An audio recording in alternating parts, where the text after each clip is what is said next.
नमस्कार दोस्तों, ढोल में पोल चैनल में आप सब मित्रों का हार्दिक स्वागत करता हूं। दोस्तों, हमारे खट्टर काका बड़े विनोदी हैं, बड़े विद्वान हैं और व्यंग्यपूर्ण बातों में जो है इन धार्मिक ग्रंथों की ऐसी बखियाँ उड़ देते हैं दोस्तों को देखते ही रह जाते हैं। सुन के आप दंग रह जाते हैं कि खट्टर काका को कितना ज्ञान है।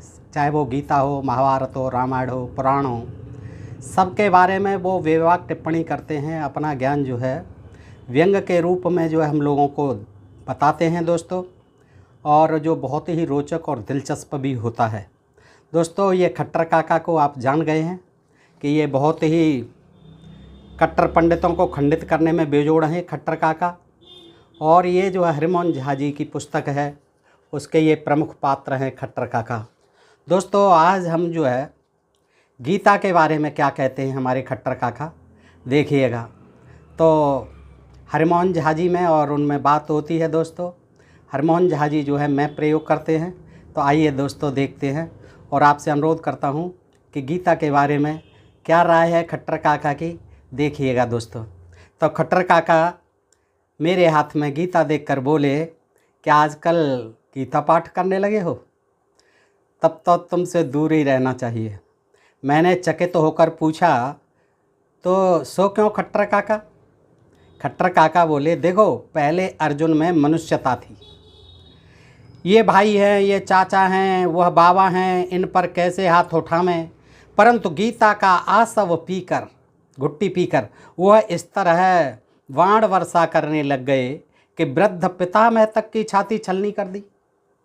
इसी से मुझे भी भय होता है कि कभी किसी बात को लेकर तकरार हो जाए और तुम भी अर्जुन की तरह निष्प्रह योगी बनकर सोचने लगो, नैनम छिद्रंती शस्त्राणी नैनम दहती पावक। खट्टर काका की आत्मा को तो शस्त्र काट ही नहीं सकता है, तो फिर क्यों एक गड़ा सा कस कर लगा दिया जाए खट्टर काका में। और काकी रोना धोना शुरू करे तो समझाने लगे कि बासांस जीर्णान यथि व्याय नवान गृणात नरो पराणी तथा शरीरान विहाय जीर्णा न्यन्यान्य संज्ञात नवान देही। गीता 2:22वां श्लोक। काका जी का चोला बदल गया है, नया शरीर मिल गया है। आप खुश होकर सोहर गाएं, विलाप क्यों कर रही हैं? फिर काकी को समझाएंगे आप। यदि गांव के नवयुवक गीता के उपदेश पर चलने लगें तो कितने चाचा मर जाएंगे, कितनी चाचियां विधवा हो जाएंगी, इसका कोई ठिकाना नहीं। इसलिए मैं हाथ जोड़ता हूँ, पढ़ना ही है तो गीत गोविंद पढ़ो, मगर गीता का चस्का मत लगाओ। खट्टर काका, लोग कहते हैं कि गीता अहिंसा और वैराग्य की शिक्षा देती है। अजी, मैं तो सीधी बात जानता हूँ। यदि अर्जुन गीता का उपदेश सुनने के बाद गांडी फेंक कर गेरुआ वस्त्र धारण करते, कवच उतार कर कमंडल ग्रहण करते और कुरुक्षेत्र छोड़कर वाराह क्षेत्र का मार्ग पकड़ लेते, तब तो मैं मान लेता कि गीता में अहिंसा वैराग्य भरा है। फेंक देते गांडीव को और गेरुआ वस्त्र धारण कर लेते, संन्यास धारण कर लेते, कवच उतार कर कमंडल ग्रहण करते और कुरुक्षेत्र को छोड़ करके वराह क्षेत्र चले जाते, तो मैं मान लेता कि गीता में ज्ञान, विज्ञान, अहिंसा, वैराग्य भरा है। परंतु वह तो मत्स्यवेद की तरह, मछली वेद की तरह भाई बंधुओं का मस्तक वेद करने लगे। अजी, एक तो यूं ही आजकल बर्छी भाले निकलते रहते हैं। अगर उन पर गीता की शान चढ़ गई तो प्रत्येक गांव कुरुक्षेत्र बन जाएगा। अतएव मैं हाथ जोड़ता हूँ, अभी गर्म खून में गीता मत पढ़ो। खट्टर काका, हो सकता है कि गीताकार का वास्तविक अभिप्राय कुछ और हो, यानी गीताकार का, गीता जिसने लिखी उसका वास्तविक अभिप्राय कुछ और हो, कुछ और ही उद्देश्य हो। दूसरा अभिप्राय मैं कैसे समझूं? स्वयं गीताकार ही तो सारथी बनकर आगे बैठे थे, रथ चला रहे थे, तब उन्होंने रथ मोड़ क्यों नहीं लिया? वह कहते हो, अर्जुन, मैंने तुम्हें इतना ज्ञान दिया है, वैराग्य का ज्ञान दिया है, योग का ज्ञान दिया है, कर्म का ज्ञान दिया है। मैंने तुम्हें इतना ज्ञान दिया है कि यह शरीर नश्वर है, संसार क्षण भंगुर है, हस्तिनापुर की क्या हस्ती, एक दिन में मिट्टी में मिल जाएगा। इस कारण तुम रक्त की धारा क्यों बहाओगे? सांसारिक सुख तुच्छ है, तुम राज्य की कामना छोड़ दो। क्या गद्दी की खातिर? वृद्ध पितामह एवं पूज्य द्रोणाचार्य पर तीर छोड़ना तुम्हें शोभा देगा? यही न होगा कि लोग हंसेंगे कि क्षत्रिय होकर मैदान छोड़ दिया। परंतु जो यथार्थ ज्ञानी होते हैं वे निंदा या प्रशंसा से विचलित नहीं होते। निंदन्तु नीति निपुणा यदि वा स्तुवन्तु लक्ष्मी समा विशत गच्छत वा यथेष्टम अद्यैव वा मरणम मस्तु युगान्तरे वा न्याय्यात पथ प्रविचलन्ति पदम न धीरा। न्याय की क्या चिंता, अपयश की क्या चिंता, प्रशंसा की क्या चिंता करनी जो ज्ञानी होते हैं। छोड़ो इस झमेले को और चलो मेरे साथ हिमालय, ये कहना था श्री कृष्ण जी को अगर ज्ञान विज्ञान बताते हैं तो। लेकिन ये सब बातें तो उन्होंने कही नहीं, उल्टे उन्होंने अर्जुन को लड़ने के लिए भड़का दिया। और तुम समझती हो कि गीता में अहिंसा और वैराग्य भरा है। हाय रे बुद्धि। खट्टर काका, बड़े बड़े लोग गीता के द्वारा विश्व शांति स्थापित करना चाहते हैं और आपको उसमें युद्ध का संदेश मिलता है। खट्टर काका बोलते हैं, तुमने सुना है आला?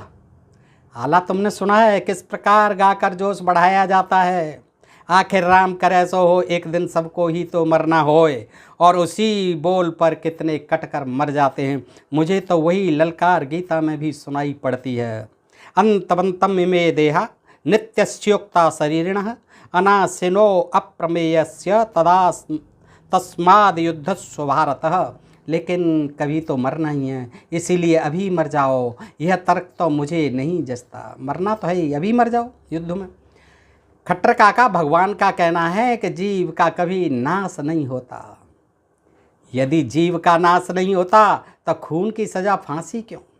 जीव तो मरा ही नहीं, आदमी का शरीर ही तो मार दिया, हत्या कर दी, तो फांसी क्यों होती है? खून की सज़ा फांसी क्यों होती है? श्री कृष्ण अर्जुन को तो उपदेश देते हैं कि गतासून गर्तासुसम नान सोचंत पांडिता, गीता 2:11। परंतु जब अभिमन्यु का वध होता है तो वह ज्ञान कहाँ विलीन हो जाता है। सारे महारथी, सारे पांडव विचलित हो जाते हैं कि अभिमन्यु को मार दिया। और जयद्रथ ने जो है मरे हुए अभिमन्यु के सिर पर लात रख दी थी, तो उससे बदला लेना है और सूर्यास्त से पहले ही उसको मार देना है, अन्यथा मैं जल करके अग्नि में मर जाऊंगा। अर्जुन ने प्रतिज्ञा की। तो जब अर्जुन अभिमन्यु का वध होता है तो यह ज्ञान कहाँ विलीन हो जाता है? यदि वास्तव में यही बात सत्य है कि न जायते म्रियते वा कदाचित नायं भूत्वा भविता वा न भूयः अजो नित्यं शास्तो अयं पुराण न हन्यते हन्यमाने शरीरे, तब फिर जयद्रथ से बदला लेने के लिए इतना प्रपंच क्यों रचा गया? सूर्य को ढका गया, चिता तैयार कर ली गई थी, लेकिन फिर भी जयद्रथ को मार दिया गया छल से। उस समय यह वचन क्यों भूल गए कि दुखे सुन्मुद्गमना सुखे सुविगत वीतराग भय क्रोधा स्थिर धाम निर्च्यते। अजी तुम अभी बच्चे हो, इन बातों को नहीं समझोगे। खट्टर काका, कहा जाता है कि समस्त उपनिषदों का मंथन कर कृष्ण भगवान ने गीता रूपी अमृत निकाल कर अर्जुन रूपी बछड़े को पान कराया है। हाँ, अर्जुन तो बछिया के ताऊ ही थे, तभी तो श्री कृष्ण ने उन्हें पुचकार कर लड़ाई में जोत दिया। एक तरह देखा जाए तो अर्जुन को फुसलाने के लिए ही गीता की रचना हुई है। श्री कृष्ण को लड़ाने की इच्छा थी, अर्जुन की पीठ ठोक दी और स्वयं महाभारत का तमाशा देखते रहे। अर्जुन पर इस तरह श्याम रंग चढ़ गया कि उन्होंने संपूर्ण वंश को मटिया मेट कर दिया। खट्टर काका, अर्जुन ने अनासक्त होकर युद्ध किया, कोई आसक्ति नहीं थी। अनासक्त होकर युद्ध किया, राज्य के लोभ से नहीं। हाँ, हस्तिनापुर की गद्दी तुम्हारे नाम से वसीयत कर गए हैं। अजी यदि अनासक्त रहते तो 100 चचेरे भाइयों के खून से, सौणित से अपना राज्याभिषेक करते। हाय रे दिल्ली, तेरे चलते इतना रक्तपात हुआ कि आज तक किले का रंग लाल है। धन्य है खट्टर काका, कहाँ कहाँ से आप चला देते हैं। देखो, श्री कृष्ण को लड़ाना था और अर्जुन को अपनी बुद्धि थी ही नहीं। इसी से तो जो जो मन में आया कृष्ण कहते गए। शरीर नाशवान है इसीलिए युद्ध करो, आत्मा अमर है इसलिए युद्ध करो, क्षत्रिय हो इसलिए युद्ध करो, नहीं लड़ने से निंदा होगी, इसलिए युद्ध करो। खट्टर काका के होठों पर मुस्कान आ गई।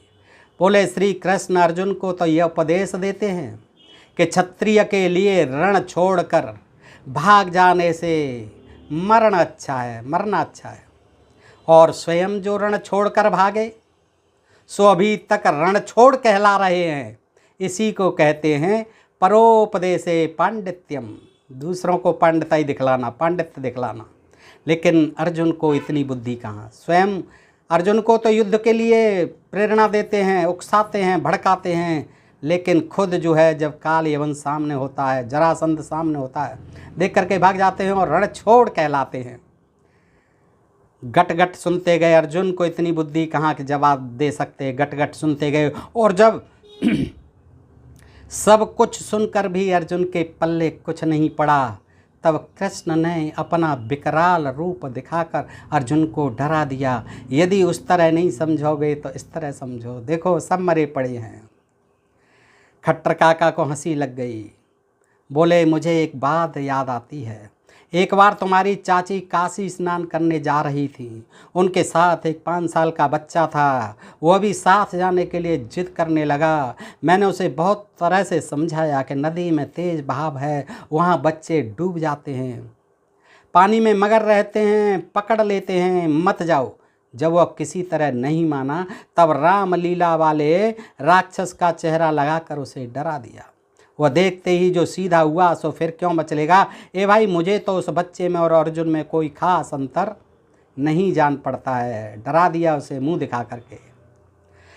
गीता में जो इतना ज्ञान योग, खट्टर काका, गीता में जो इतना ज्ञान योग, भक्त योग, कर्म योग भरा है, सो सभी योगों का लक्ष्य यही है कि तस्मात् यद्वस्व भारत, यानी कौरवों को मारो, युद्ध करो।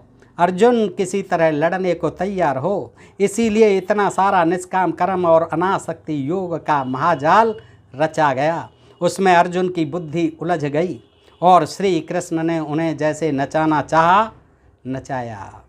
परंतु जिसे समझने की शक्ति है वह तो भगवान की चालाकी समझेगा ही। मैंने कहा खट्टर काका, भगवान ने अर्जुन को कैसे फुसलाया? मेरी समझ में तो नहीं आता। तुम्हारी क्या विसात, बड़े बड़े पंडितों की समझ में नहीं आता, परंतु मुझे तो बिल्कुल साफ नज़र आता है। भगवान कहते हैं कि प्रजहात यदा कामान सर्वान पार्थ मनोगतान आतम तेवात्मनः तुष्टः स्थित प्रज्ञस्तदोच्यते। अर्थात जो सारी इच्छाओं का त्याग कर देते हैं, वे ही यथार्थ ज्ञानी हैं। तब फिर राज्य और स्वर्ग का प्रलोभन क्यों देते हैं? हे अर्जुन, यदि मरोगे तो स्वर्ग मिलेगा। हतो वा प्राप्स्यसि स्वर्ग और जित्वा वा मोक्षते महीम और तस्मादुत्तिष्ठं कान्तेय युद्धाय कृत निश्चयः। गीता 2/37। हे अर्जुन, यदि मरोगे तो स्वर्ग मिलेगा, जीतोगे तो राज्य मिलेगा। तुम्हारे दोनों हाथ लड्डू हैं, अतएव उठो और युद्ध करो। अर्जुन ने तर्कशास्त्र नहीं पढ़ा था, इसी कारण उभयतः पास में बंध गए। यदि मैं रहता तो कहता, हे कृपा निधान, एक तृतीय कोटि भी तो हो सकती है कि अर्जुन को पकड़कर बंदी बना लें, तब तो माया मिली न राम। परंतु अर्जुन तो सीधे धनुर्धर थे, किसी पक्षधर से भगवान को भेंट होनी तब ना। मैं तो पूछता है महाराज, जब सारे मनोरथ व्यर्थ हैं तब फिर आप ये रथ क्यों चला रहे हैं? सब कुछ बेकार है तो फिर आप रथ क्यों चला रहे हैं? खट्टर काका, आप हर जगह अपना तर्कशास्त्र लगा देते हैं। कैसे न लगाऊं जी? यही तो अपने देश की मुख्य विद्या है। खंडन में ऐसी सूक्ष्म दृष्टि और किसकी हो सकती है? देखो, एक स्थान पर तो श्री कृष्ण उपदेश देते हैं कि सम दुख सुख स्वस्थ समालोष्टा समकंचन तुल्यम प्रिया प्रियो धीर तुल्यम निंदा समस्तुति। अर्थात निंदा प्रशंसा दोनों को एक समान समझना चाहिए। एक तरफ तो ये उपदेश देते हैं कि निंदा और प्रशंसा दोनों को एक समान समझना चाहिए, और दूसरी जगह कहते हैं कि युद्ध नहीं करोगे तो तुम्हारी निंदा होगी। अकीर्तिम चाप भूतानि कथयस्यन्तिम ते अव्ययम संभावितम स्यम चाकीर्तिम मरणादित रुच्यते। अर्थात युद्ध नहीं करोगे तो तुम्हारी निंदा होगी, इससे तो मर जाना ही अच्छा है। एक बार तो अनासक्त कर्म की शिक्षा देते हैं कि हार जीत दोनों को बराबर समझो और लड़ो। दोनों को, हार और जीत को बराबर समझ के लड़ो, और बाद में जीत का लोभ भी देते हैं कि हे अर्जुन उठो, यश प्राप्त करो और शत्रु को जीत कर राज्य भोगो। तस्मात् उत्तिष्ठम यशो लभस्व जित्वाम शत्रुनम भुक्ष्यम राज्यम समृद्धम। अब तुम ही कहो कि जब सुख दुख जय पराजय यश अपयश सब समान हैं, तब फिर भगवान विजय और यश का प्रलोभन क्यों देते हैं? क्या फिर विजय, क्या फिर यश? जब आप एक तरफ कहते हो कि सुख दुख जय पराजय यश अपयश हार जीत सुख दुख सब समान है, फिर आप जीव विजय और यश का प्रलोभन क्यों देते हैं? स्वर्ग मिलेगा और मर गए तो स्वर्ग मिलेगा, जीत गए तो राज्य मिलेगा। मुझे चुप देख कर खट्टर काका बोले, अजी एक बात मैं पूछता हूँ। भगवान कहते हैं कि ईश्वरम सर्वभूतानाम हृदय से अर्जुनम तिष्ठति और ब्राह्मयनन सर्वभूतानि यत्रारूढ़ानि मायया 18/61। ईश्वर ही अपनी माया के प्रभाव से सबको कठपुतली की तरह नचा रहे हैं। यदि यही बात सत्य है तब फिर इतनी माथापच्ची की क्या ज़रूरत थी? जब अपनी माया से ही नचा देते हैं तो इतनी माथापच्ची क्या जरूरत थी? सीधे अपना यंत्र घुमा देते। उनकी इच्छा के सामने अर्जुन की क्या चलती? तब फिर यह क्यों कहते हैं कि यक्षे से तथा करो, यानी तुम्हारी जैसी इच्छा हो अर्जुन वैसा ही करो। और यदि यही बात थी तो इसी पर कायम रहते। फिर ऐसा क्यों कहते हैं कि सर्वधर्मान परित्यज्य मामेकम शरणं व्रज अहम त्वा सर्व पापेभ्यम मोक्षयिष्यामि मा शुचः। गीता 18/66। तुम सभी धर्म छोड़कर मेरी शरण में आ जाओ, मैं तुम्हें सभी पापों से मुक्त कर दूंगा। फिर ये भी कहते हैं, और एक तरफ ये भी कहते हैं कि तुम्हारी जो इच्छा हो सो करो। यही बात थी तो इसी पर कायम रहते। अजी ऐसा तो कोई पंडा पुरोहित या पादरी बोले कि मेरी इच्छा मेरे शरण में आ जाओ सभी पापों से मुक्त कर दूंगा, ऐसा तो कोई पंडा पुरोहित या पादरी बोले? भगवान को क्या ऐसा कहना शोभा देता है कि मेरी शरण में आ जाओ सारे पाप धो दूँ? कितने ही पाप कर लो, मेरी शरण में आ जाओ सारे पाप धो दूंगा। और यदि अंत में यही बात कहनी थी तो फिर 700 श्लोकों की गीता लिखने की क्या ज़रूरत थी? एक ही श्लोकार्थ में कह देते कि अहम आज्ञाम पयामी त्वाम तस्मात् द्वस्व भारत। हे अर्जुन, मैं तुम्हें आज्ञा देता हूँ इसलिए युद्ध करो। बस बात खत्म हो जाती। मैं आपको आज्ञा देता हूँ अर्जुन, आप चलिए उठिए और युद्ध कीजिए। खट्टर काका, मैं तो समझता हूँ कि समस्त गीता का निष्कर्ष है निष्काम कर्म। अजी यही तो मेरी समझ में नहीं आता है। इच्छाकृत कर्म भी कहीं निष्काम होता है, जिसमें इच्छा हो, राज्य पाने की इच्छा हो, स्वर्ग पाने की इच्छा हो। इच्छाकृत कर्म भी कभी निष्काम होता है? जो भी कार्य किया जाता है किसी न किसी कामना से प्रेरित होकर, सारी कामनाओं का त्याग कर दें, यह भी तो एक कामना ही हुई। निष्काम कर्म करने में बदतो व्याघात दोष है। खट्टर काका, आपके तर्क में मैं कहाँ तक टिक सकता हूँ? परंतु जीवन मुक्त को तो कोई भी कामना नहीं रहती है। भाई मुझे तो आज तक कोई जीवन मुक्त नहीं मिले। यदि कोई मिल जाते तो एक सोंटा लगा कर देखता कि उनकी स्थितिक प्रज्ञता कहाँ तक कायम रहती है। अजी ये सब कहने सुनने की बातें हैं। तब क्या आपका ख्याल है खट्टर काका कि भगवान ने अर्जुन को लड़ाने के लिए गीता रची है? अजी तुम कहाँ हो? ये सब कवि की कल्पनाएं हैं। कवि को तो कोई आधार चाहिए। अपने काव्य का चमत्कार दिखलाने के लिए किसी ने रामचंद्र जी का प्रसंग लेकर राम गीता बना दी, किसी ने शिव का प्रसंग लेकर शिव गीता बना दी, किसी ने गोपी का प्रसंग लेकर गोपी गीता बना दी। इसी तरह किसी ने अपना ज्ञान बघारने के लिए कुरुक्षेत्र की पृष्ठभूमि में भगवत गीता की रचना कर दी। तुम ही बताओ कि घमासान युद्ध के 18 अध्याय गीता कहने या सुनने की फुर्सत किसको थी?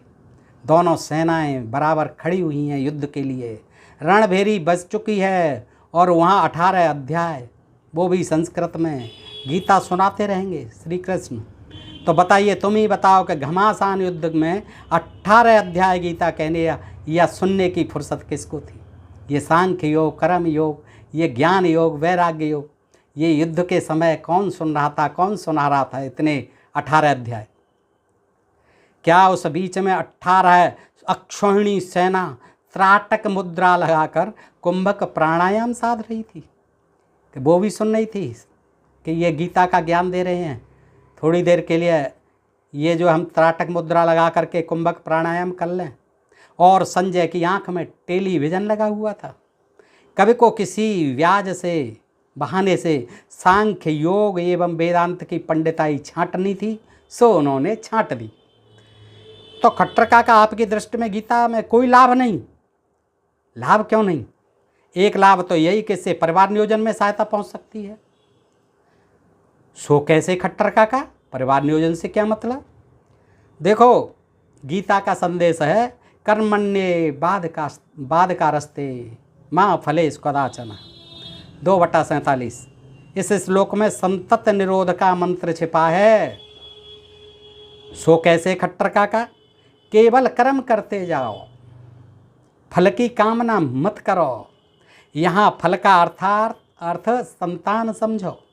अब मैं ज़्यादा खोल कर कैसे कहूँ चचा जो, अब आप देखिए, कर्म करते जाओ, फल की कामना मत करो, बस ये मत करो, संतान की कामना मत करो, कर्म करते रहो, कर्म करते रहो। अब मैं ज़्यादा खोल कर क्या कहूँ चचा जो हूँ। खट्टर काका, आप तो हर बात में विनोद की पुट दे देते हैं। गीता का उपदेश है कि अनासक्त होकर कर्म करना चाहिए, बिना फल की इच्छा।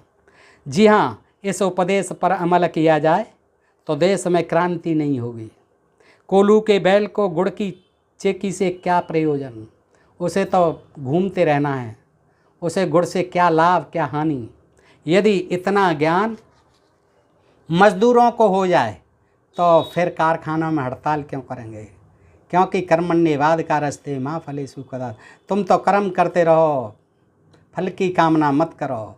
लेकिन आजकल तो देश में उल्टी गीता चल पड़ी है कि फलेष्वेवाधिकारस्तो माँ कर्मणि कदाचन। इस निष्कर्ष भोगवाद की लहर को रोकने के लिए एक नई गीता देश को चाहिए, जो कर्म और फल दोनों को साथ लेकर चले। कर्म भी करो और फल की इच्छा भी जरूर करो। इसीलिए विद्यार्थी पढ़ते हैं, रोजगार मिलेगा, नौकरी करते हैं कि तनख्वाह मिलेगी, कृषि जोतता है, बीज बोता है, सींचता है, फसल मिलेगी, फल मिलेगा, वृक्ष लगाते हैं लोग, शादी ब्याह करते हैं, परिवार बढ़ेगा, संतत पैदा होगी, तो फल की कामना तो अवश्य ही होती है। मजदूर भी काम करने जाता है, शाम को उसे दिहाड़ी मिलेगी, मजदूरी मिलेगी, रोजी रोटी चलेगी, तो फल की कामना होनी चाहिए। ऐसी गीता लिखी जानी चाहिए जिसमें अब कर्म और फल दोनों को साथ लेकर चले। वह गीता अब कुरुक्षेत्र में नहीं, कृषि क्षेत्र में बनेगी।